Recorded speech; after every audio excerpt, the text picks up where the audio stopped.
Muchas gracias a la maestra Aide González, mi compañera Sara Maya, mi compañera Claudia que viene para acá, y les dejo con mi compañera Sara para que nos dé una pequeña semblanza de la maestra.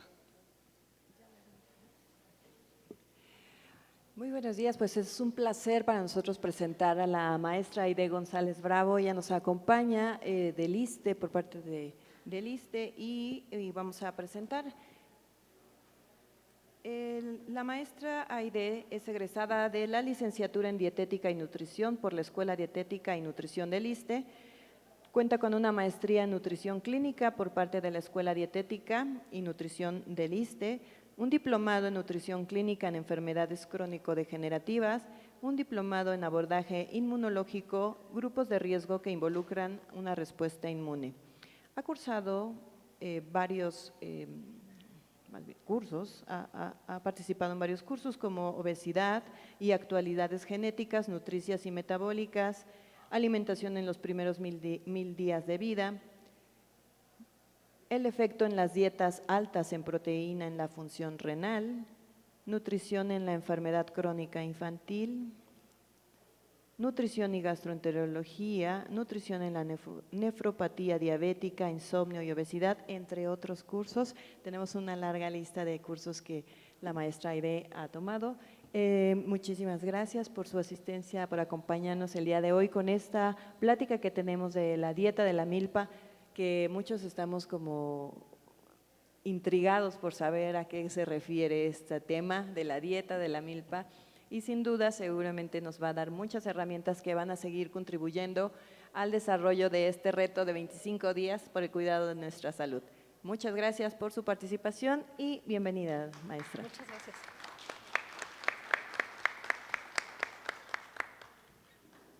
Hola, muy buenos días a todos. Es un gusto estar el día de hoy con ustedes.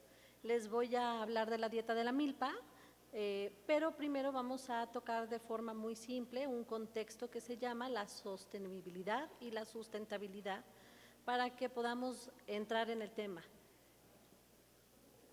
¿Me podrían? Ay, perdón. ¿Quieres ocupar este? Sí. Bueno, ahí me escucho.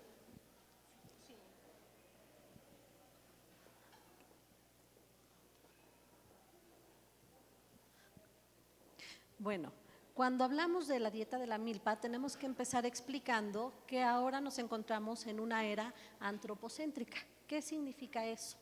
Que todo se basa en el ser humano, en el hombre.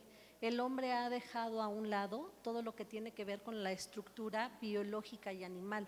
Nos hemos puesto en la cima de una base en donde, ¿qué pasa?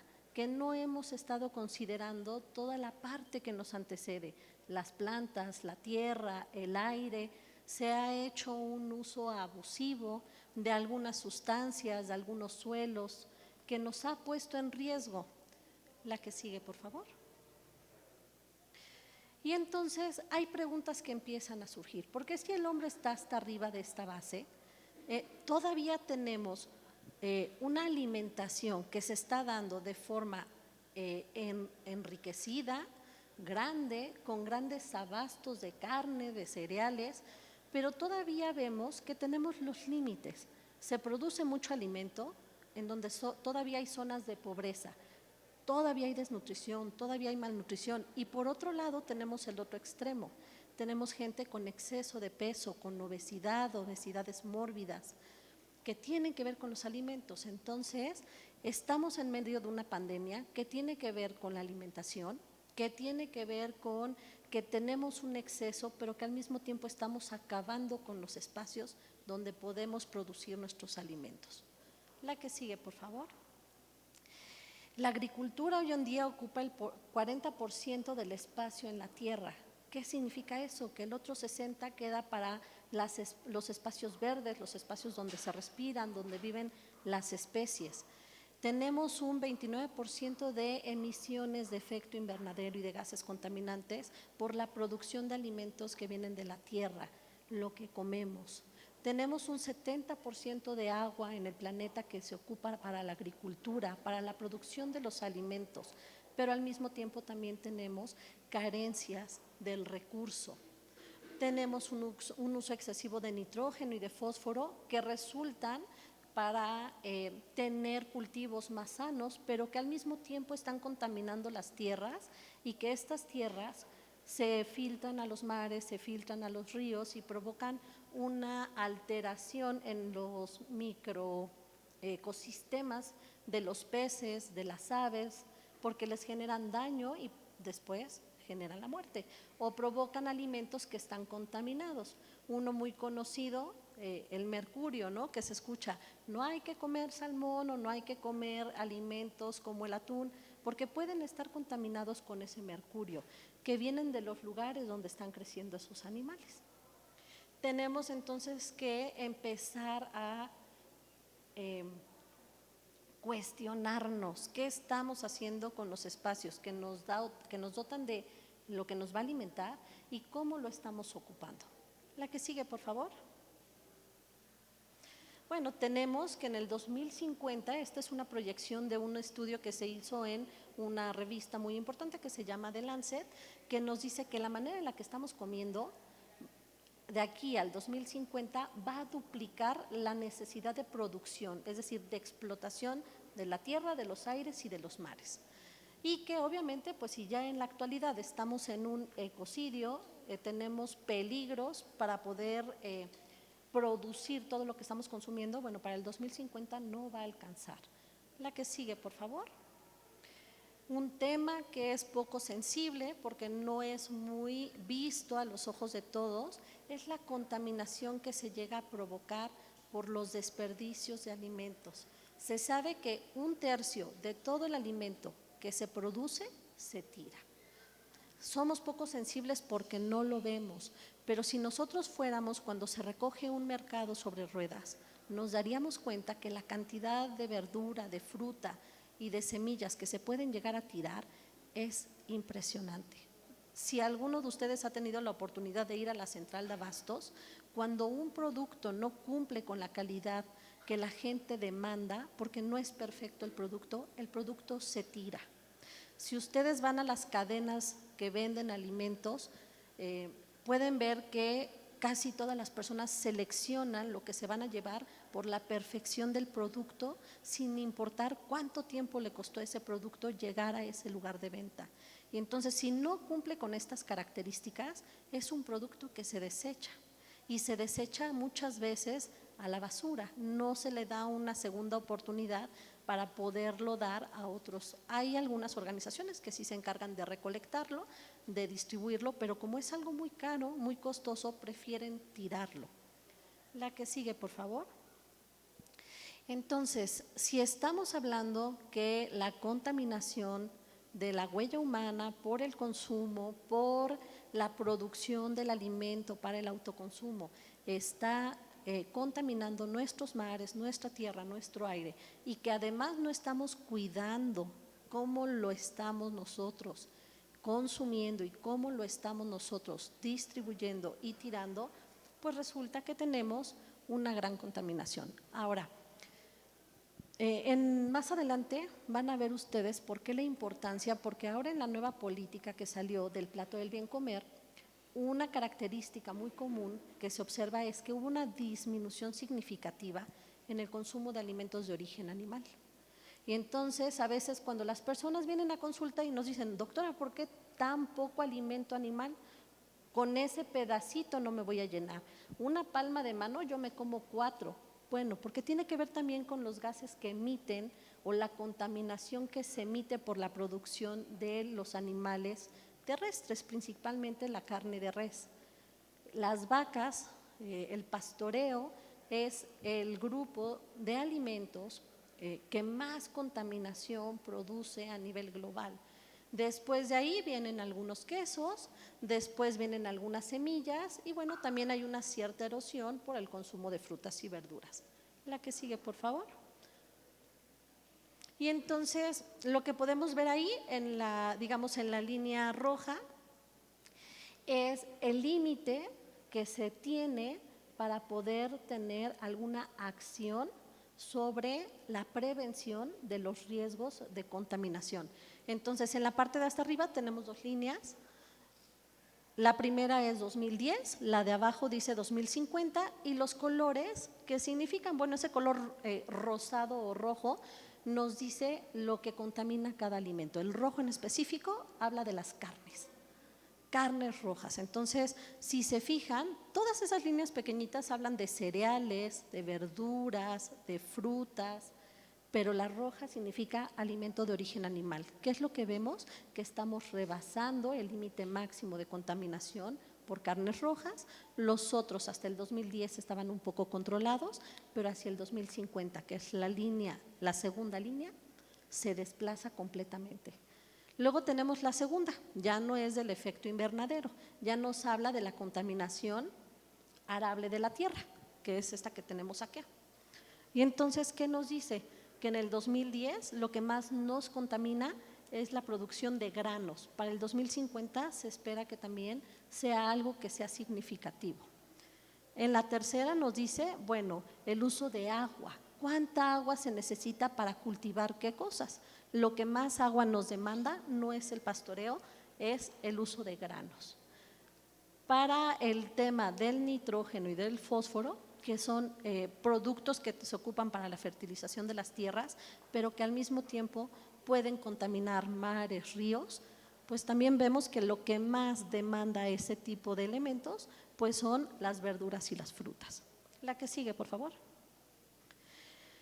Hay una encuesta que se llama la encuesta nacional, la ENSANUT, que se hace cada 4 años, que van a todas las comunidades, van preguntando cuál es el consumo de alimentos, qué alimentos les gustan en sus casas, cuál es el recurso que tienen para consumirlas, niños, jóvenes, adultos, todos entran en esta encuesta. Y entonces, nuestra última ENSANUT nos dice que basado en una dieta de 1900 calorías, lo que estamos observando es que los granos enteros, la línea amarilla nos dice cuál es la recomendación, qué es lo que debemos de comer. La línea gris nos dice, bueno, azul es el consumo promedio. Y entonces, ¿qué nos dice la primera línea? Bueno, pues que dentro de los granos enteros la recomendación es mayor que el consumo. Es decir, debemos de consumir más, pero estamos consumiendo menos. Los granos enteros son aquellos que no se procesan, que se les deja su cascarilla y que son integrales. En el segundo tenemos los refinados. ¿Alguien que me diga un alimento refinado que tenga harinas refinadas o cereales refinados? Los panes blancos, el trigo que se ocupa para hacer casi todo lo de repostería, galletas, pan, algunos tipos de sopas, pero que ya se refinaron, que a su grano ya se le quitó esta cascarilla. Y entonces tenemos que la recomendación es menor, pero nosotros lo estamos consumiendo en mayor cantidad. Casi duplicamos la cantidad de cereales refinados que debemos de consumir por día. Tenemos los cereales con excesos de grasas saturadas y azúcares. Pueden ser añadidos o azúcares naturales. Por ejemplo, los panes de dulce, por ejemplo, las galletas, por ejemplo, una sopa que se tiene que freír y entonces se somete a un aceite o a una grasa que no necesita. Y entonces, ¿qué nos dice la ENSANUT? Bueno, pues que la recomendación casi está triplicada. Es decir, estamos consumiendo pocos granos enteros, muchos cereales que son refinados y que estamos casi triplicando los cereales que tienen además grasa y azúcar saturada. Venimos con cereales y con tubérculos y almidones, verduras que tienen almidón, básicamente son todos aquellos que están debajo de la tierra. De ahí que tenemos, pues que el consumo está muy parecido, no hay mucha diferencia. Tenemos frutas y verduras que parecería que todos las consumimos porque es un eslogan que desde pequeños tenemos. Hay que comer frutas y verduras, es sano para tu salud, a los niños normalmente si no te comes tu fruta o tu verdura no vas a salir a jugar, es decir, los condicionamos, pero aún así esto no está funcionando. ¿Qué quiere decir? Que la recomendación de las frutas y las verduras es mayor que el consumo, lo seguimos comiendo poco. Los lácteos en México sí se consumen de forma, digamos, habitual, no estamos o no tenemos una demanda mayor a la que se nos está sugiriendo. ¿Cuánto se sugiere? Al menos un vaso de leche o una taza de leche al día, y con eso cubrimos recomendaciones. Pero lácteos con exceso de azúcar sorprende. Es decir, de la cantidad de lácteos que debemos de consumir, sin azúcar se cubre, pero con azúcar se eleva. ¿A qué creen ustedes que se deba que estamos comiendo azúcares con lácteos? Porque yo digo que no son lácteos con azúcar, son azúcares con lácteos. Muchas veces traen más azúcar que leche. Se debe a todas estas bebidas procesadas que traen chocolate, que traen vainilla, que traen frutos con granola, y entonces ahí hay que ser precavidos. Estamos consumiendo más leches con azúcar o los yogurts que venden con fruta que leches sin azúcares añadidos. Tenemos proteína de origen animal y entonces todo el tiempo nos cuestionamos, bueno, ¿y la cantidad de proteína que como es suficiente? ¿No es suficiente? Pues lo que nos dice el ENSANUD es no, la población se está pasando. La recomendación es lo de amarillo y la azul es lo que estamos comiendo. Estamos comiendo más producto animal del que necesitamos. Proteína vegetal al contrario. Las proteínas vegetales son las que no vienen de los animales, como por ejemplo lentejas, garbanzos, alubias, y de esas los estamos comiendo muy poco con respecto a la recomendación. Grasas añadidas está subestimado. ¿Qué significa subestimado? Que no supieron en la encuesta cuantificarlo, porque casi todas las personas cuando comen un producto con grasa no lo saben identificar. Cuando les preguntamos, ¿cómo prepara su arroz? Le pongo jitomate, le pongo cebolla, ajo, le pico un poco de zanahoria, pero la gente no identifica que lo frió. Es que lo escurrí, sí, pero ya lo frió. Este producto ya absorbió parte de esa grasa. O si se hacen sopas de pasta y le ponen crema o mantequilla, es una grasa añadida. Entonces la pasta cocida está bien, pero cuando les preguntamos ¿cómo hace su sopa de pasta? Pues pongo a hervir mi pasta, después hago un jitomate, le pongo algún tipo de ajo, cebolla, un poco de sal y ya quedó. Y lo hirvió con aceite, sí, para que no se me pegara. Le agregaron grasas. Entonces está subestimado porque la gente no identifica que le está agregando grasa y que esa grasa sí cuenta. Por último tenemos los azúcares añadidos y entonces estos están asociados directamente o de forma más abundante en el tema de los refrescos o de las bebidas azucaradas. Y entonces, bueno, pues la recomendación es pequeñita, no debemos de rebasar 30, 40 gramos por día, estamos duplicando su consumo, pero además hay un rubro extra, que es el de consumo de bebidas azucaradas. Es decir, toda bebida a la que le agregamos su cucharadita de azúcar, ya sea café, ya sea té, ya sea me hizo un agua de limón con chía, pero fue una cucharadita de azúcar. ¿De qué tamaño? Chiquititita. ¿Qué tan chiquitita? Chiquititita. ¿Y cada cuándo se toma su agua de limón con azúcar? Pues todos los días 2 litros. ¿Y cuánta azúcar? Chiquititita. Y pues sí, la chiquititita a lo mejor es una cucharada de 15, 20 miligramos, que cuando lo multiplicamos por 20 días, pues ya no son 20 miligramos, probablemente ya son 400 miligramos. Medio kilo de azúcar en su agua de limón. La que sigue, por favor. Ahora, estas políticas públicas a las que vamos a llegar, que es la dieta de la milpa, han estudiado qué efecto va a tener el que nosotros tengamos una transición en la forma de comer con respecto a nuestra economía, pero también con respecto al impacto sobre la tierra. Y entonces nos dice, bueno, pues si nosotros bajamos o disminuimos el consumo de procesados y nosotros mejoramos la selección de nuestras proteínas, disminuyendo las carnes rojas, pues vamos a tener una reducción del uso del suelo. También de la huella hídrica, vamos a ocupar menos agua. ¿Se acuerdan que vimos que las cosechas de los cereales demandan mucho agua y que además contaminan los suelos y que esos suelos filtran esa agua a los mares y a los ríos e impacta sobre esa diversidad? Y la huella de carbono, que es algo que, bueno, pues nos aqueja a todos. La que sigue, por favor. Y en cuanto a la economía, que es algo que normalmente a todos nos interesa, porque ¿quién no ha ido a una orientación y le dice, doctor, pero esa dieta sale muy cara, no me alcanza para eso? Lo que usted me recomienda no lo encuentro cerca de mi casa, no lo venden ahí. Si yo voy a la tiendita de la esquina, no lo venden, no está. Y entonces, pues sí, lo que se ha visto es que si nosotros nos apegamos a modelos más naturales, que sean más amigables con los espacios donde vivimos, pues entonces también los costos van a bajar. La que sigue, por favor. Ahora, hay un modelo que es un modelo centroamericano. Ahí empezó a investigarse, bueno, ¿cómo podemos disminuir todos estos efectos sobre la contaminación, sobre los usos de los suelos, sobre el exceso de consumo de agua? Y entonces empezaron a haber propuestas.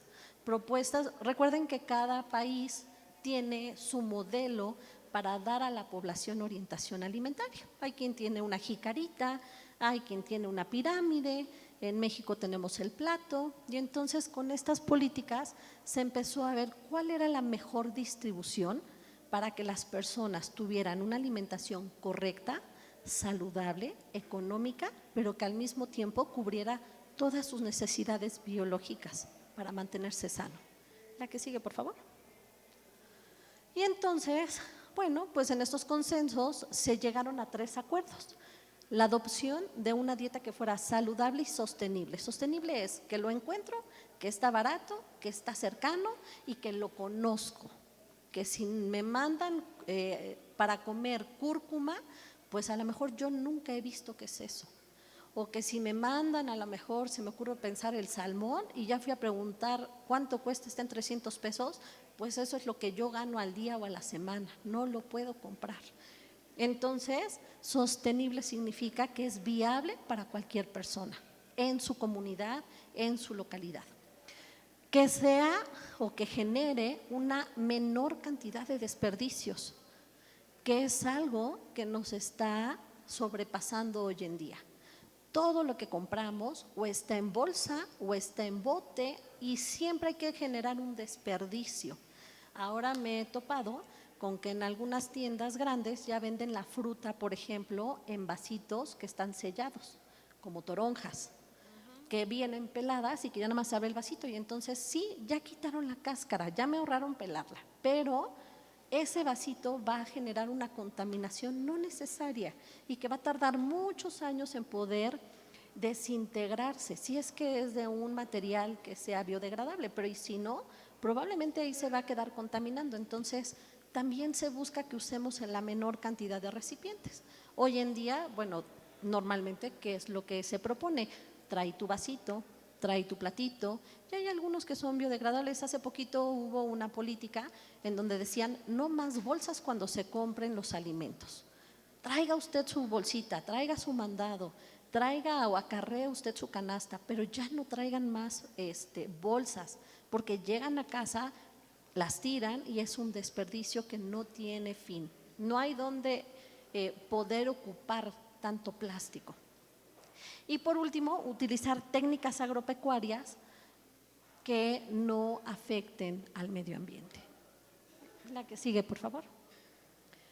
Y entonces sí, bueno, pues ¿cómo lo hacemos? Pareciera que es difícil, pero no, está mucho más sencillo. Lo que pasa es que nos hemos olvidado de la parte simple.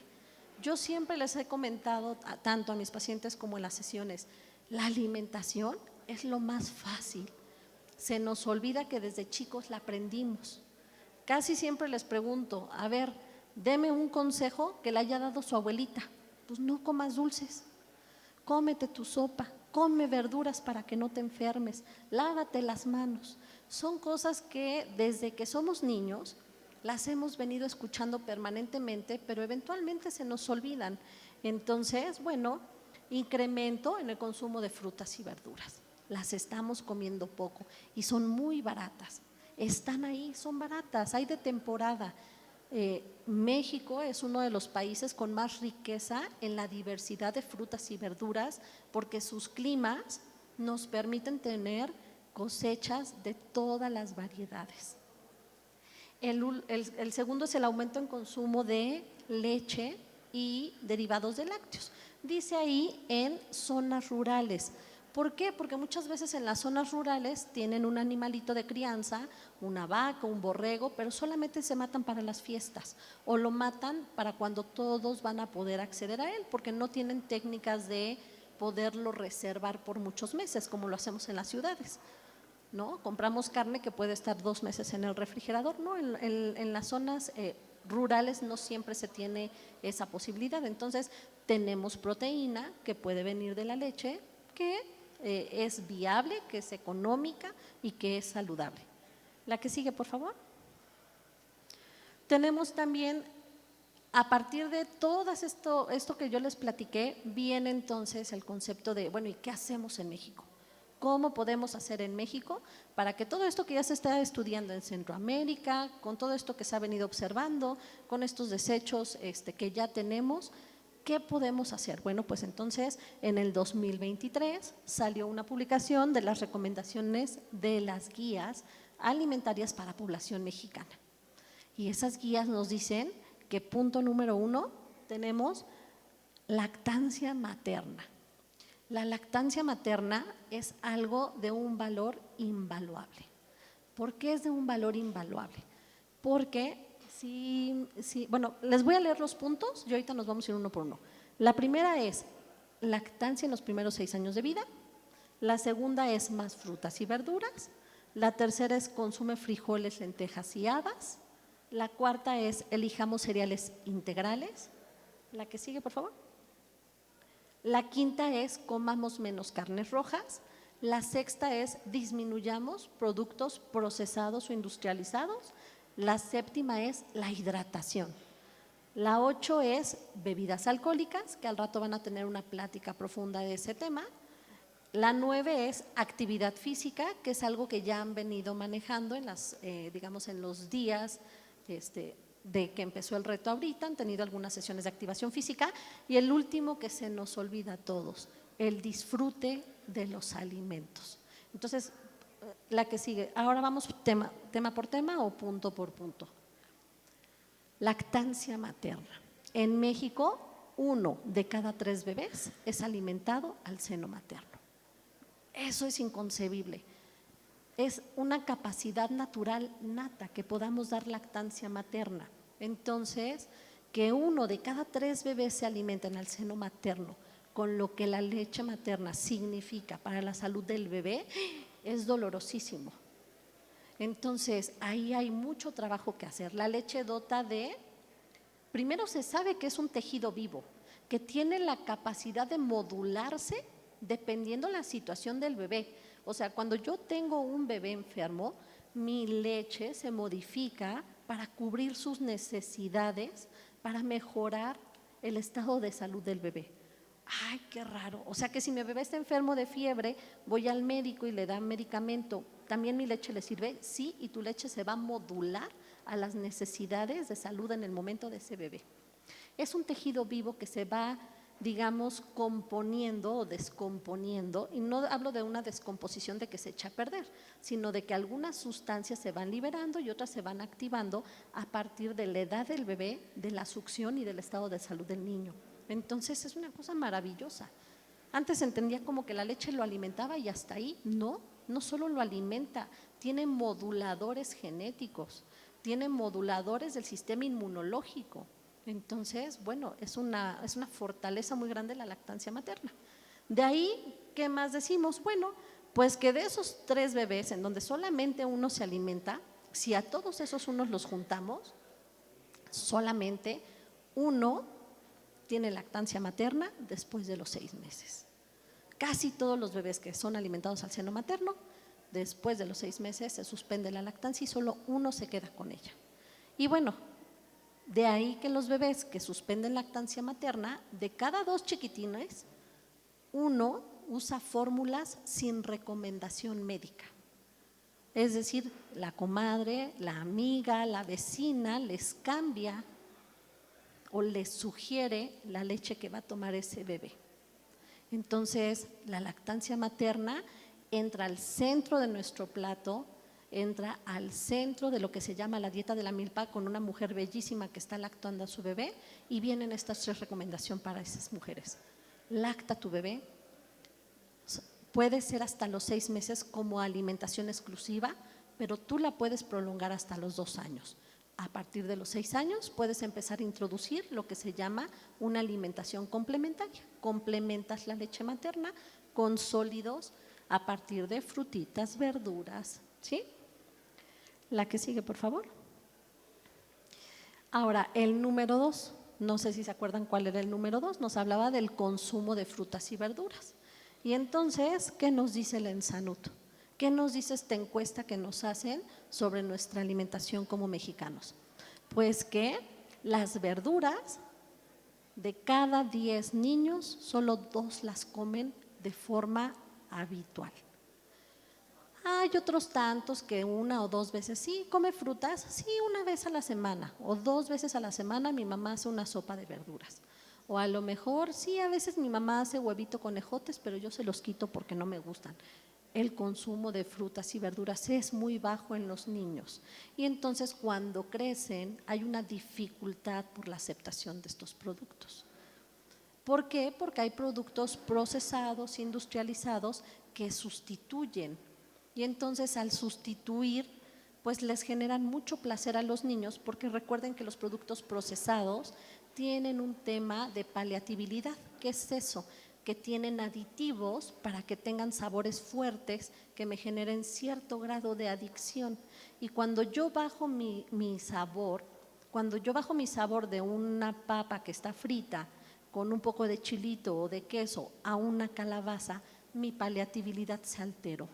Y entonces el sabor de la calabaza ya no la distingo tanto. Esa paliatibilidad yo siempre la pongo en duda cuando hago salsas para mis pacientes. Entonces ponemos una salsa al centro con totopos y a todo el mundo le digo, a ver, pruébala. No, pues está muy picosa. Habrá otro que diga, no, su salsa está dulce, doctora. Otro a lo mejor nos dice, oiga, está muy salada. Otro dice, no, ni sabe. Y entonces, ¿por qué un solo producto le sabe tan distinto a 4 personas si es el mismo producto? Por la paliatibilidad. Entonces, ahí tengan mucho cuidado con la paliatibilidad, con el sabor de los alimentos, porque a veces no nos damos cuenta que estamos irrumpiendo el sabor natural de las cosas y ya no nos saben o ya no estamos tan sensibles al gusto y entonces empezamos a agregar más sal, más azúcar, más grasa, más picante que no necesitamos, ¿sí?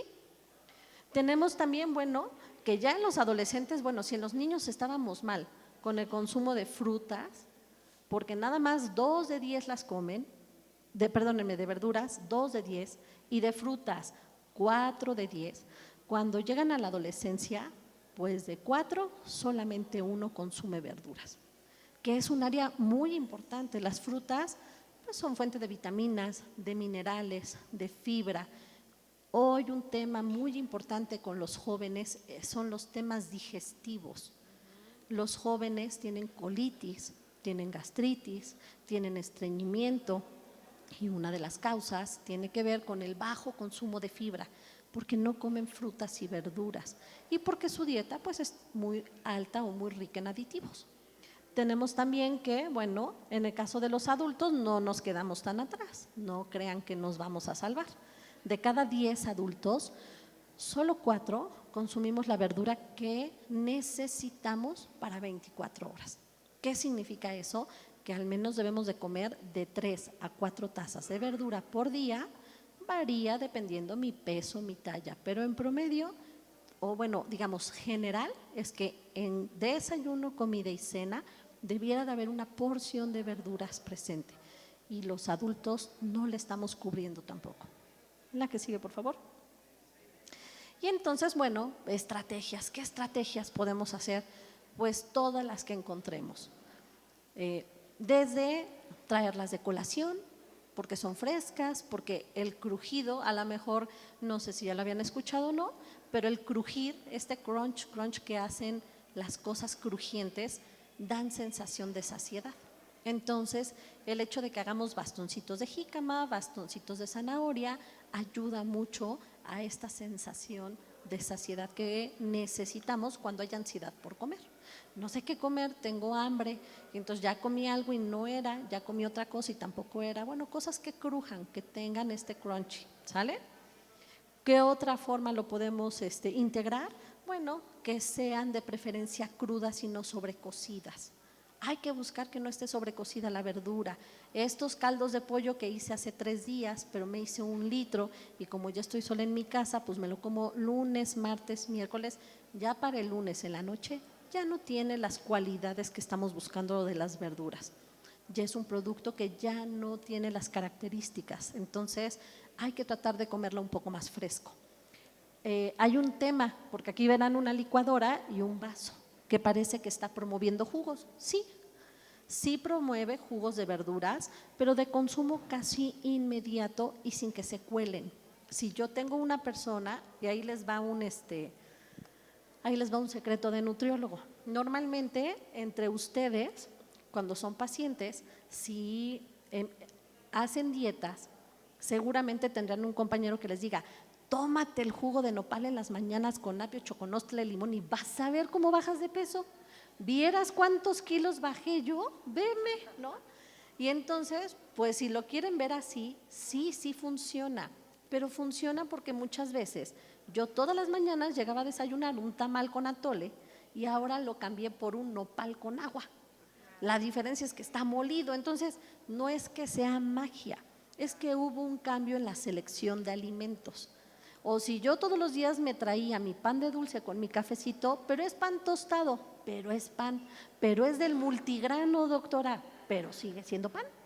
Pero es del carísimo que se llama Oro Güey, que vale como 190 pesos y lo tengo desde hace un mes en el refri, pero sigue siendo pan. Si ese pan usted lo cambia por un licuado de nopal con choconostle, limón y no sé qué tanta cosa le ponen, claro, si no tiene fruta, pues es verdura fresca que acaban de moler y que en ese momento me estoy consumiendo. Entonces, no es que sea mágico, es que cambié el pan o cambié el tamal o cambié los tacos por una verdura. Entonces la pregunta es, ¿puede llegar a funcionar? Sí puede llegar a funcionar, nada más que no sea de lata y que sea natural, que no esté colado y que esté fresco. No lo tengan 3 horas en su botellita, es de un consumo casi inmediato. La que sigue, por favor. La número 3, estamos hablando aquí de, bueno, niñas y niños, consumo de leguminosas, frijoles, habas, lentejas, es muy económico, es muy económico y son súper nutritivos, tienen fibra, tienen aminoácidos esenciales, se sabe que pueden sustituir la carne. Entonces, no los estamos integrando como se debiera y cuando los integramos, no los integramos de forma correcta, porque entonces los integramos con grasa. Me hice unos frijolitos rancheros con carne de puerco, que viera qué sabroso. Usted me dijo que comiera frijoles, sí, pero sin grasa. No es que llevo una semana comiéndome mis frijoles con chorizo, y es que es de pavo, pero es chorizo y tiene grasa. Lo que quiero es que coma frijolitos de la olla. Doctora, ya no les pongo chorizo, pongo mis cebollitas a sancochar con aceite y ahí los frío. No los fría con aceite, acuérdense, grasas añadidas no queremos. De la olla con su epazote. Las lentejas, ¿quién me da una receta de lentejas? ¿Quién se anima? A ver, dígame una receta de lentejas.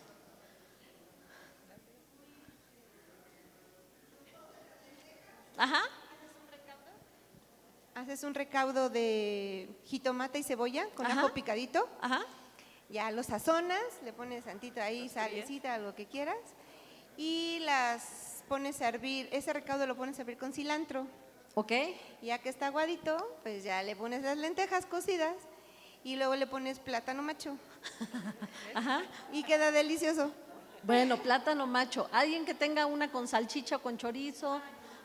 ¿No? A ver, su receta. Con tocino. Entonces, deme su receta de lentejas. Tome nota todas, nada más le quitan el tocino. Se fríe el tocino, se le Ajá. pone la cebolla, se fríe la salchicha y se le aumenta el jitomate. Ya le agregó Se salchicha. sazona. Me descuido y le echa más ingredientes. Sí, se sazona Ajá. Ya que está hirviendo se le pone la lenteja y su cilantro picadito. Y ¡oh, qué delicia! Ya ven, ya todos queremos ir a casa de la señora a comer. Y sabe bien rica. Pero Y aquí se da. entonces, esto que me platican ustedes, sí es común que suceda. Entonces, sí lentejas, sí garbanzos, sí habas, seamos medidos nada más si los vamos a combinar con una grasa. Si es una grasa animal, ya no necesitaríamos comer más animal, ya ese plato estaría completo, ¿sí? Bueno, la que sigue, por favor. Tenemos el consumo de cereales y platicamos que en estas tablitas del Ensanud decía que granos enteros comemos menos, pero granos con grasa y refinados y con azúcar comemos mucho más de lo que se debe.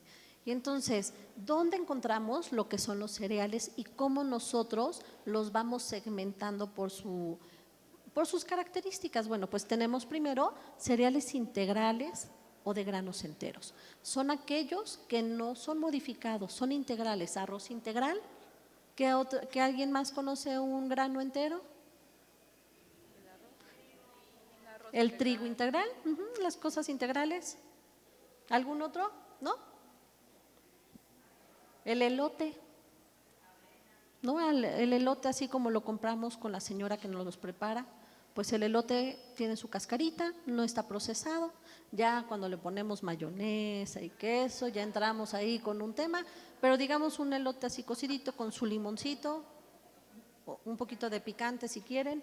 Luego tenemos los cereales que se dicen que son refinados con exceso de azúcares o grasa. Bueno, ahí que entra, por ejemplo, la tortilla de harina. Ya es una harinita, viene del trigo, pero ya le ponen o mantequilla o aceite y aparte lleva sal. ¿Sí? El pan. ¿Se acuerdan que platicábamos que si el pan integral, el multigrano, bueno, pues los panes. Los panes blancos es un grano que está refinado y muchas veces sí les llegan a añadir.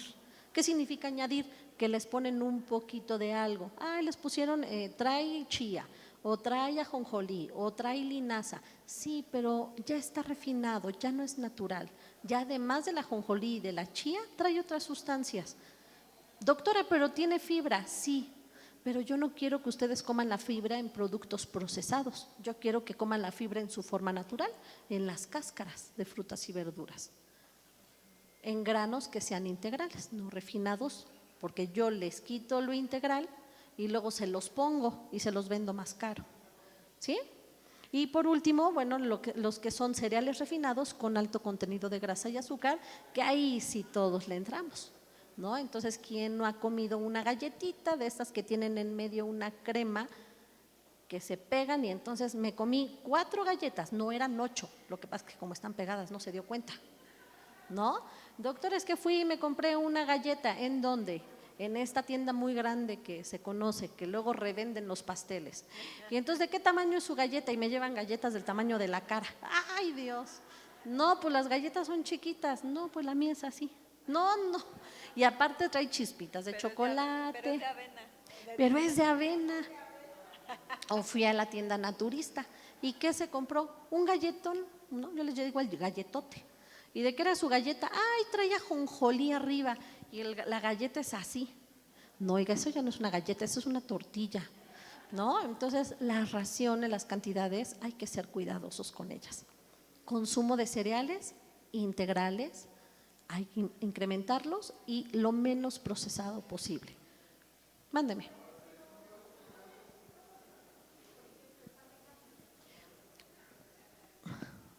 El pan de caja, ¿cómo lo sustituyes? Con tortilla de maíz. Imagínate que tú vas al pueblo, bueno, es que ahora en las poblaciones más recónditas ya llega el pan de caja, ¿no? No llega el agua, no llegan, pero el pan de caja ahí está. Entre menos procesado, yo siempre les explico, si su producto dura un mes en la bolsa, algo tiene y desconfíen. Si usted compra un bolillo en la panadería cercana a su casa, integral, y lo deja 3 días en una bolsa, se le va a hacer una roca. Y entonces, si ese mismo producto usted lo compra en una tienda y le dura un mes, desconfíe. Desconfíe porque algo tiene para que dure tantos días en una bolsa sin que se hongue y sin que se haga duro. Está industrializado y entonces tiene más sustancias de las que queremos que tenga. Tiene más grasa, tiene más sal, tiene aditivos, tiene saborizantes. Entre más natural sea el producto, mejor. ¿Sí? La que sigue, por favor. Bueno, en México el tema de las carnes. Platicábamos que la carne, cuando decimos carne, no, yo ya no como carne. La carne es cualquier tejido animal. A veces confundimos que la carne es exclusivamente de la vaca. No necesariamente, la carne es cualquier tejido animal. Hay lugares donde comen a lo mejor ratón de campo, pues ese es un tipo de carne. Hay lugares donde llegan a comer iguana o venado, pues esa es carne. A lo mejor no es tan común para la Ciudad de México, pero en las comunidades sí tienen una diversidad distinta en cuanto al consumo de las carnes. ¿Cuáles hay que evitar? Las carnes rojas. ¿Cuáles hay que preferir? Las carnes blancas, como el pollo, por ejemplo. ¿Cuáles hay que incrementar su consumo? Aquellos que vienen del mar, pero hay que tener cuidado con los que no tienen huesito, como los moluscos. Todos los animales de mar que no tienen huesito, como el pulpo, como la almeja, como el ostión, no son pescado, son mariscos. Y los mariscos se debe de moderar su consumo, ¿sí? El pescado que tiene su esqueletito lo podemos consumir. Y hablando de que estamos buscando que sea fácil, económico, diverso, que me alcance, que no me manden el salmón, pues podemos empezar con lo más simple, charales. Los charales son un excelente alimento, muy rico en calcio, que además es muy económico y que ya hasta los venden con chilito, sal y limón, ¿no? Entonces puede ser hasta una colación que sustituya aquella galletita que ya les platiqué que parece tortilla. Entonces, sí tenemos opciones, la cuestión es que hay que irnos adaptando a ellas. ¿Para qué? Para que pues vayamos encontrando mejores espacios para alimentarnos en mejores condiciones. La que sigue, por favor. Bueno, de ahí tenemos que, ¿cómo puedo también sustituir las carnes? Al menos, un tercio de mi plato debe tener leguminosas, frijoles, habas, lentejas. Ya nos compartieron un par de recetas. No queremos que esas leguminosas vayan con grasa o con más carne. Queremos que se consuman de forma natural. Entonces, hacer uso de lo más valioso que tenemos en la cocina mexicana, las especies. El orégano, el comino, las hierbas de olor, todas esas, digamos, todos esos productos que son muy abundantes en México, hay que ocuparlos. ¿Para qué? Para que entonces aumenten el sabor, el olor de lo que comemos y que entonces podamos no tener que recurrir a lo que nos da sabor, pero no es tan saludable, que son las grasas y la sal. Eso siempre nos van a dar sabor, olor y van a provocar que obviamente nuestra paliatibilidad se disminuya. Entre más lo como, más quiero. Y cuando como cosas de sabor y olor más suave, no me saben. ¿Sí? La que sigue, por favor. Bueno, quedamos que los alimentos procesados, y entonces, bueno, los alimentos procesados, los aditivos, las sustituciones. Por ejemplo, muchas veces me dicen, es que mi cereal está enriquecido o fortalecido o tiene añadida vitamina A, C y D. Sí, porque son estrategias para que el producto tenga una mejor calidad, pero siempre, siempre, siempre lo ideal es comerlo en su forma natural, no procesado, ni industrializado, ni añadido. Yo nunca he visto que haya un bote que diga zanahorias con vitamina A añadida. No, ya lo tiene de forma natural. Entonces, cuando vemos productos que lo tienen, es porque o en el proceso de industrialización lo perdió y se lo tengo que poner, o porque nunca lo tuvo y se lo tuvieron que poner para ofertarlo como un mejor producto. Entonces, siempre cosas y alimentos naturales, y con el tema de la huella biológica, evitar los desperdicios. Yo me di a la tarea de forma obsesiva este año de comprar refractarios de vidrio, porque después de la pandemia pues tuvimos muchas ideas creativas las mujeres, ¿no?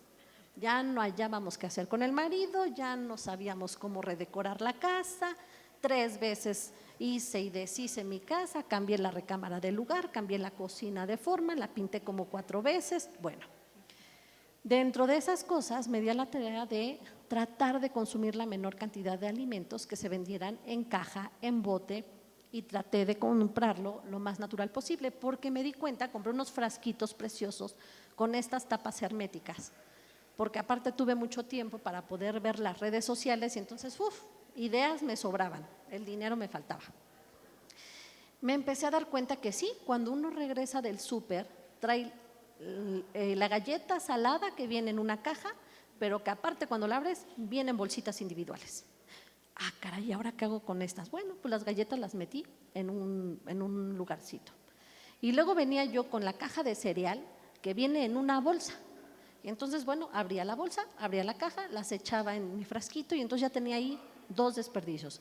El de la caja, el de la bolsa y el de las galletas. Y luego llegaba a casa y entonces compraba, porque pues no todos íbamos a los mercados por el miedo de contagiarnos, iba a las tiendas grandes y compraba las lechugas, que son orgánicas, biológicas y bilingües, ¿no? Y entonces que traen ranas vivas y lo demás, pero no se lavan, perfecto. Pero vienen en una bolsa. Y entonces ya tenía por 3 productos 4 o 5 bolsas. Y entonces eso es lo que tenemos que tratar de evitar.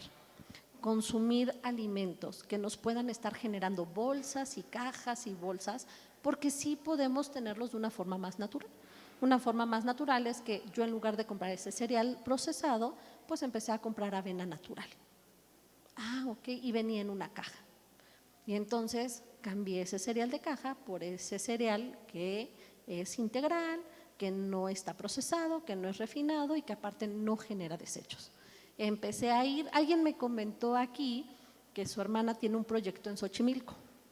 En Xochimilco, en las trajineras, todavía hay gente que tiene sus huertos, sale con sus, bueno, quien tenga oportunidad algún día, hay que ir a Xochimilco, es una parte bellísima de la ciudad, pero hay gente que cultiva en las mañanas sus rábanos, sus zanahorias, sus hierbas, ¿no? Epazote, cilantro, y los venden en carretillas. Básicamente todavía traen hasta el gusano vivo, que lo puede uno llegar a sembrar a sus pastos para que fertilicen, porque los gusanitos, estas lombricitas de tierra, nos ayudan a la fertilización, entonces, y al nitrógeno en los suelos. Entonces, pues ese tipo de productos no generan ningún desecho, ¿no? Porque aparte la raíz se puede usar para composta. La que sigue, por favor. Ahora, ¿cómo hacer los mínimos procesados? Busquen no agregarles cosas o que no tengan cosas añadidas. Háganle como yo, hagan ese ejercicio. Un día cuando lleguen a su casa, todo lo que traen del súper, traten de ponerlos en recipientes y no metan esas cajas a su casa y se darán cuenta de la cantidad de desperdicio que se genera con los procesados. La segunda es, bueno, si tenemos cosas, no he hablado todavía de los enlatados. ¿Se pueden ocupar? Sí, no están satanizados. En caso de una emergencia, pues sí los puedo ocupar, pero hay que evitarlos. Ya tenemos frijoles listos en una bolsa para abrirlos y meterlos, y ya desperdicié una bolsa. Ya también tengo verduras en lata, que en caso de una emergencia, pues nada más las enjuago muy bien y las puedo ocupar, pero son emergencias, no son para un consumo habitual o diario. Las enjuago, pero entonces ahora ya tengo una lata. Y en una comida ya generé 2 desperdicios por no comprar alimentos naturales, sino por comprar alimentos procesados. Y a lo mejor pues ya traigo mi botellita de agua. Y entonces ya ahí tengo un tercer producto, ¿no? Tengo la botellita con su tapita. Entonces hay que ser precavidos, hay que tener un poquito más de conciencia con el tema de los desperdicios. La que sigue, por favor. La 7. El consumo de agua natural. ¿Quién consume más de 1,5 litros de agua? Natural. ¿Quién consume más de 2 litros de agua natural? ¿Quién consume al menos un vaso de refresco al día? No me cuenten. Nadie. La estadística dice que ustedes están mintiendo en este momento. Están en el reto. Los de afuera son los pecadores. Aquí todos somos puros y santos. Discúlpenme ustedes. Pura agüita. Café o té con azúcar, nada. Muy bien, felicidades. Café con azúcar, con sustituto. También. Con sustitutos. Bueno, el agua natural. Se nos ha olvidado, yo siempre les digo, porque los pacientes cuando el consumo de agua se vuelve un problema cuando no lo volvemos habitual. Porque sobre todo en las edades pequeñitas, los niños no les gusta, ¿no? Parece que uno los está torturando. Tómate un vaso de agua. ¡Ay, guácala! Es que me da asco, me duele el estómago, se quieren convulsionar en medio del momento. Entonces, hay que enseñarles desde chiquitos, sí, los niños. Hay mucha agresión dietética con los niños porque desde muy tempranas edades pensamos que si les regalamos un traguito de jugo, un poquito de coquita, es un poquito de coquita, es nomás tantitito. El niño va generando adicción a esas bebidas. Y al final sí es una forma de agredir su dieta, su alimentación, su microbiota y todo. Entonces hay que tener mucho, mucho cuidado. Agua natural. Y no buscar estrategias para sustituirla. Oiga, ¿me hago agua de limón con chía? Sí, pero necesita su agua natural. Oiga, es que me tomo 2 litros de café porque vi que es un termogénico, quiero bajar de peso. Sí, pero tómese su agua natural. Es como el tema del café. Oiga, es que no me gusta el agua natural, ¿le puedo poner un poquito de naranja? Mire, naranja con fresa, ya vi la receta que está bien bueno, y si le pongo piña es diurético. No se olviden que hay que tomar agua natural. Se puede tomar un vasito de estas agüitas funcionales, eso sí, si es que no les gusta mucho el agua. ¿Cuáles son estas agüitas funcionales? Se les pica un poquitito de fruta, poquito, no es un jugo de fruta. Se le pica una fresa, se le pica 1 o 2 cuadritos de piña para que al beberla nos dé el aroma de la fruta. Pero no es un licuado de frutas, es nada más un poquito para que ayude a la aceptación. Y eso se ha visto que mejora el consumo de agua, sobre todo en niños. Agua natural, al menos 1,5 litros, y hay que evitar que todos traigamos cargando una botellita.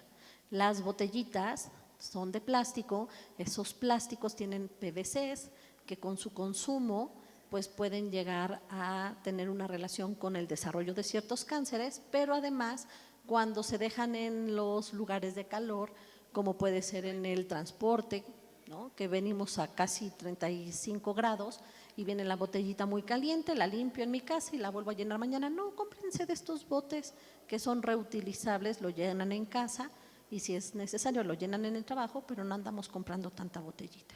Felicidades hoy por el catering porque tienen sus jarritas de agua. Todo el mundo estábamos acostumbrados a jalar nada más nuestra botellita, pero la verdad es que es una forma de disminuir los residuos. La que sigue, por favor. Una pregunta. Mándeme. Y duda. Bueno, tengo entendido que si te preparas agua con limón y sal, es un suero natural. Pero ayer el doctor estaba diciendo que no. Entonces esa es mi duda. Okay. ¿Es bueno o no? Primero, habría que saber que la gente cree que la sed es un síntoma de deshidratación. No necesariamente. Hay enfermedades que tienen como síntoma la sed. Por ejemplo, la diabetes o la resistencia a la insulina. Entonces, hay que ser muy cuidadosos. Muchas veces nuestro cuerpo nos genera sensaciones que tratamos de evadir. Primero que nada es, si tengo sed, me hidrato, tomo agua, tendría que ser suficiente. Si tengo un proceso de deshidratación, solo el médico lo puede diagnosticar, porque hay una serie de signos que el médico tiene que revisar, como la hundición de algunas partes del cuerpo, como la textura de la boca, la lengua y el paladar, y entonces el médico dirá, ok, esta persona está deshidratada, tendremos que hidratarla. Ahora la pregunta para ustedes, ¿alguien aquí ha tenido una persona hospitalizada con suerito? ¿Alguien que levante su mano? ¿Cómo les pasan ese suero? Por la vena. A goteo, efectivamente. Es a goteo, o sea, usted no va a urgencias y le dicen, tómese este bote de jalón y ya quedó. No, en realidad si hay un proceso de deshidratación, el goteo es lento, es decir, la hidratación no es rápida, es lenta, puede tardar hasta 6 horas. Entonces, no busquemos hidratarnos de forma inmediata una deshidratación que no existe. Si es una deshidratación real, hay que acudir con el médico, que la diagnostique y que nos dosifique cómo nos vamos a hidratar. Si alguien de aquí tiene niños y han tenido diarrea, normalmente el pediatra o el médico le dice, váyala dando cucharaditas cada 5 o 10 minutitos. Son cucharaditas, no es un trago. Si yo lo que tengo es sed, tomo agua. Si tomé agua y no se me quitó la sed, probablemente yo no solamente tengo sed, tengo algún otro tema de salud. Entonces no hay necesidad de hacer sueros o no hay necesidad de generarnos sueros, a menos que sea una emergencia. Pero en un día común y habitual, digamos que no hay necesidad. Existen fórmulas de sueros. Los que venden en la tienda son comerciales, no los queremos, porque tienen azúcar, porque se les llaman, algunos de ellos ni siquiera son sueros, son bebidas funcionales para deportistas. Y para deportistas de un nivel de rendimiento alto, no yo deportista porque me fui a barrer y a trapear el patio de mi casa, no. Doctora, es que hago mucho ejercicio, yo lavo la ropa de toda la familia, eso no es un deporte. Entonces la hidratación sí tiene que ser muy consciente. El agua tiene que quitar la sed, si el agua no quita la sed, habría que acudir al médico para ver de dónde viene esa sed. Y si me tengo que hidratar, para eso están las bebidas que dan en el ISSSTE, en el IMSS, en la Secretaría de Salud de forma gratuita, para que usted las prepare con indicaciones específicas en 1 o 2 litros de agua y se hidrate la persona, pero es de forma, digamos, lenta, si así lo queremos interpretar. No, la pregunta sería, ¿y está deshidratada? Pues quién sabe, no sé. Entonces, si no estoy deshidratada, ¿necesito hidratarme? No, necesita tomar agua, necesita nada más tomar agua. La sed a veces es por una disminución del consumo de agua, se toma agüita y si se siente como que, ay, no se me quitó la sed, tomo un poquito más y si ya veo que no, pues entonces algo puede estar pasando en el organismo. Pero sí, esas bebidas hidratantes que venden en las farmacias, en las tiendas, en todos esos lugares, no son muy recomendables, ¿no?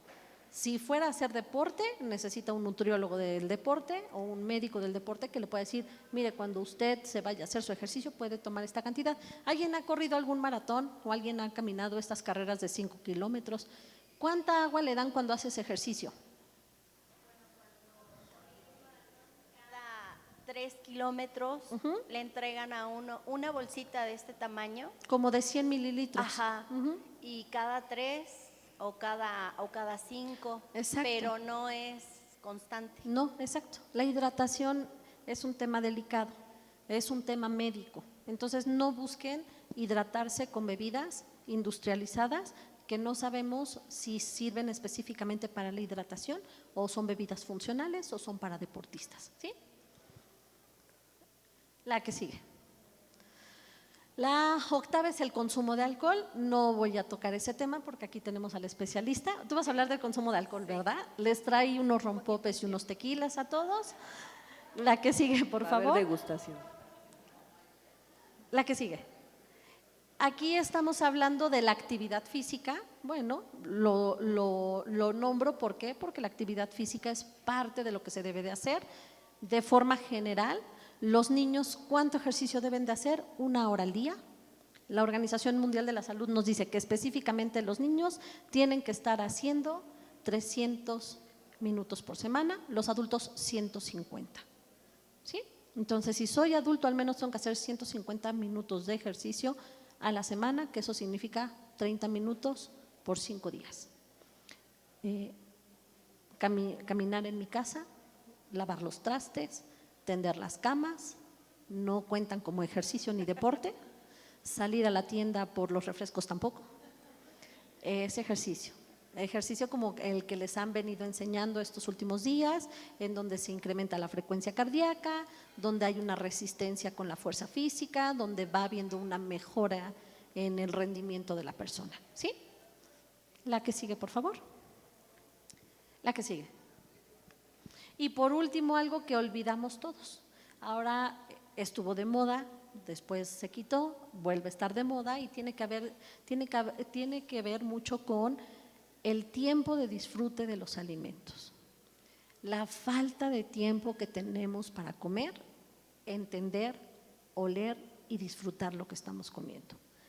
Es muy importante que se den ese espacio. No importa si son 10 minutos, no importa si son 5 minutos, lo ideal es que fueran 20 minutos o media hora, pero disfrutar, oler, sentir en la boca lo que están comiendo es muy importante. Eso de no disfrutar los alimentos es terrible. Muchas veces ni siquiera nos damos cuenta de la cantidad de alimento que estamos comiendo por la velocidad a la que comemos.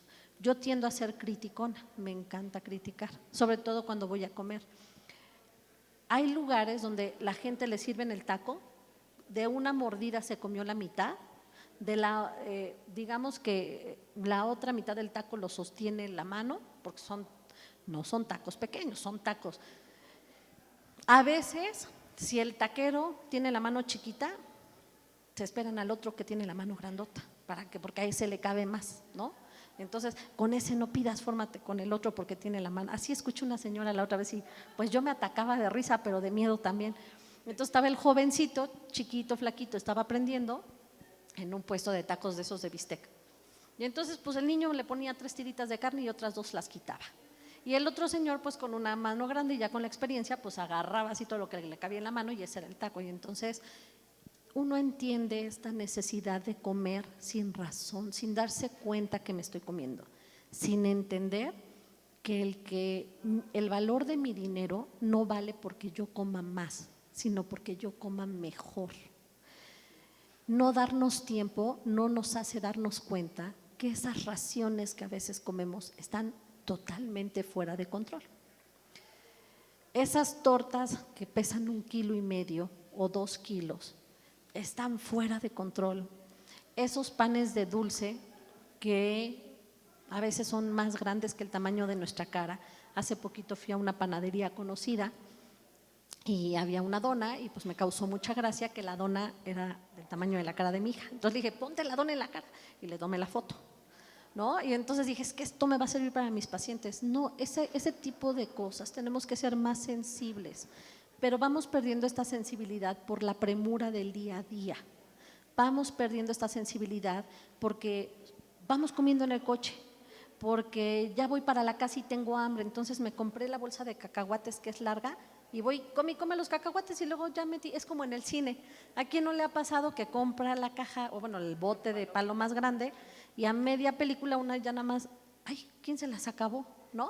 Y entonces meten la mano y ya no encuentran nada al fondo, o encuentran pura cascarita o puro maíz que no reventó y no nos percatamos en qué momento se las comió quién. Pues tú te las comiste. Ay, ¿fui yo? No, pero tú también la agarraste. No, yo nomás te estoy deteniendo el bote.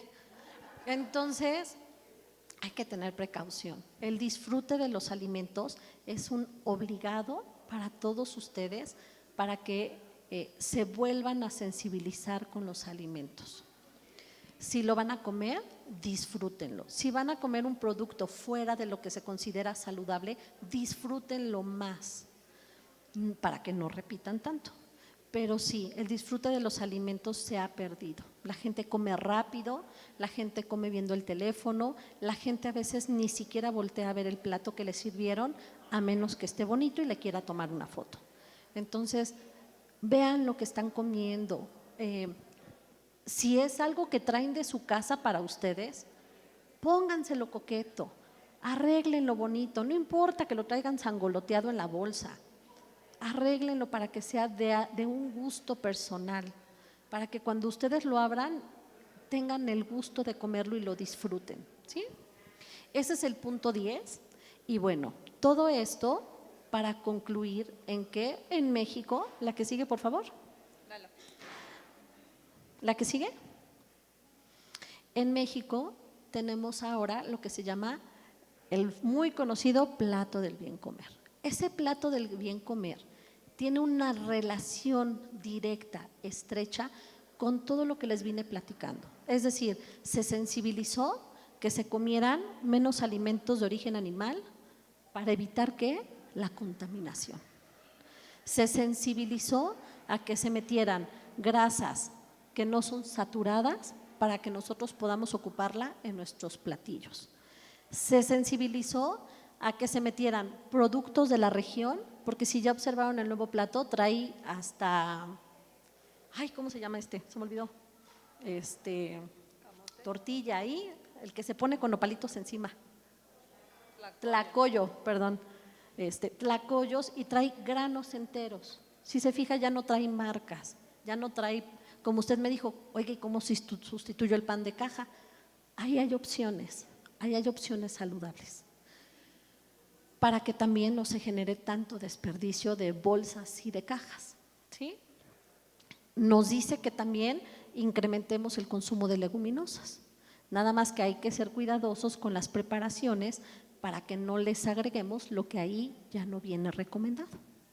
Y bueno, por último, viene el consumo de frutas y verduras, en donde ahora hay una mayor proporción para las verduras y una proporción un poco más discreta para las frutas.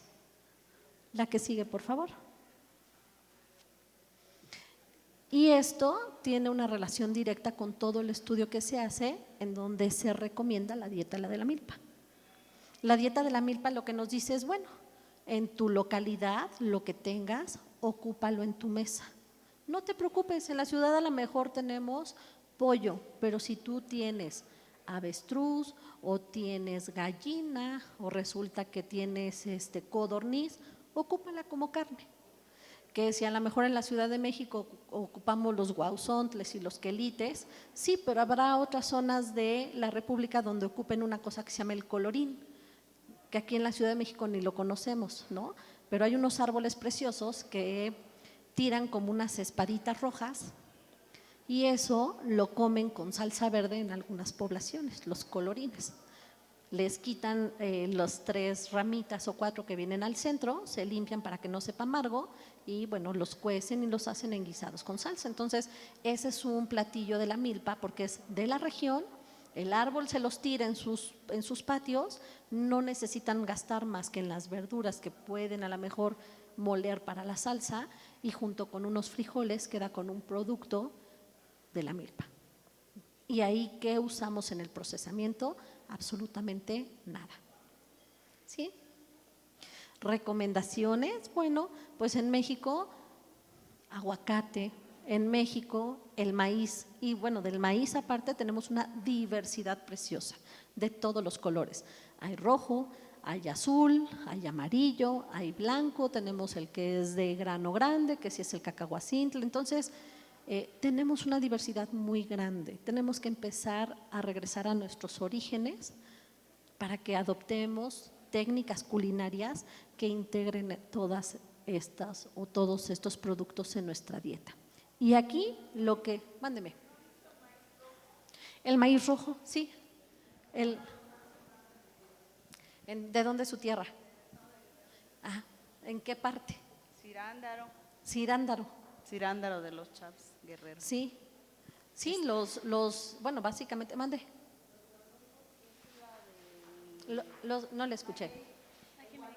Bueno, creo, yo lo conozco como gualungos, que es la flor de los magueyes. De los magueyes, también es muy rica. Sí, es parecido como al choconostle, ¿no? Que es una que es verdecita, pero no madura. No, es una flor y le quitan, es como si fuera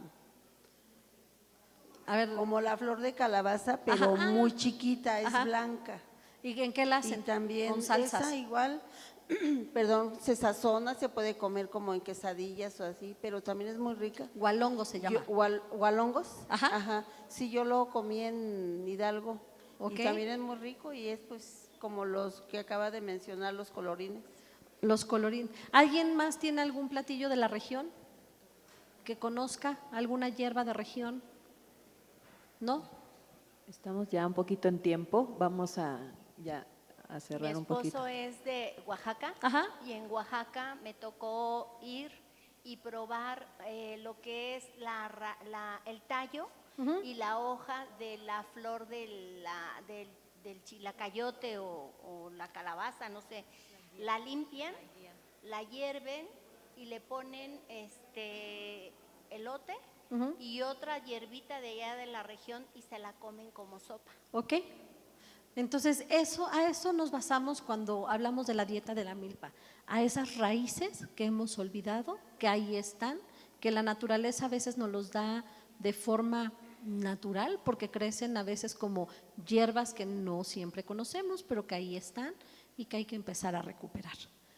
La última, por favor, y con eso concluimos. Entonces, bueno, les traje 3 recetas que nos recomienda la Asociación Mexicana de Diabetes, porque aparte yo sé que algunos de aquí pudieran tener diabetes. Y tenemos 3 guisos donde no se ocupan alimentos procesados, se hace el consumo de verduras. Unas son las quesadillas de flor de calabaza, para todos aquellos que de repente, ¿qué desayuno, qué ceno? Unas quesadillas de flor de calabaza, de huitlacoche, de champiñones, de setas, muy nutritivos, son dieta de la milpa, son de la región. La otra, unas flautas de huitlacoche. El huitlacoche es delicioso, a veces puede tener sus granitos de elote que los podemos acompañar porque vienen inmersos o vienen juntos.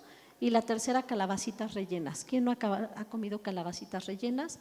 Y se les puede poner un poquito de queso panela o, si la quieren sin queso, con el mismo relleno de la calabacita, jitomatito y cebolla. Son alimentos muy económicos, son alimentos muy saludables, son alimentos que tenemos en la región.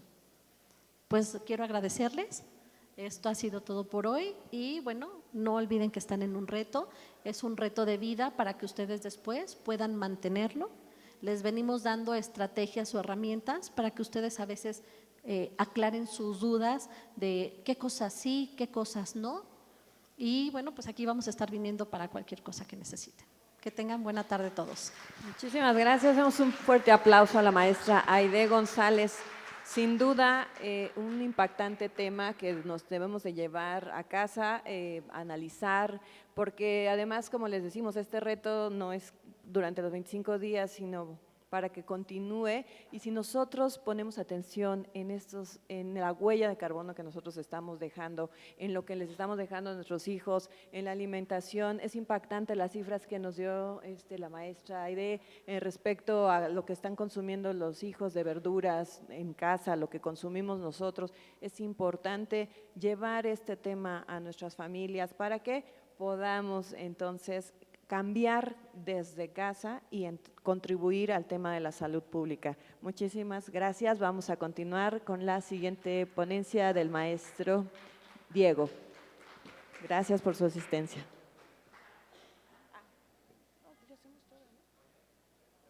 Bueno, rápido una fotografía, sí, porque tenemos fotografías con todos los ponentes. Gracias.